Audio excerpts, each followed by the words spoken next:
Assalomu alaykum. Bu yil tarixiy voqealar ko'p bo'ldi dedik. Mana 100 nafar prezident hojisi Madina Munavvaraga kelishdi. Men hozir mamlakat tarixida juda katta bir diniy ma'rifiy sohada katta o'ringa ega bo'lgan ustoz Shayx Ziyoddinxon ibn Eshaqjon boboxon hazratlarini qizlar bilan hoji onam bilganmiz. Xursandmisiz Muxlis opa prezidentimiz tomonidan hajga yuborilganingizdan? Albatta xursandman. Bu sekin yetib bo'ladigan gap emas.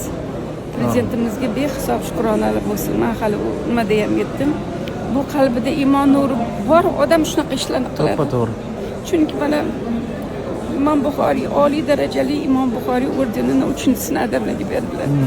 Bundan bizning oilamiz juda minnatdor. Hammalar nomidan men prezidentimizga minnatdorchilik bildiraman. Endi hali qarindoshlar ketishyapti voy. Men ham borsam bo'lar degan bir orzular bor edi.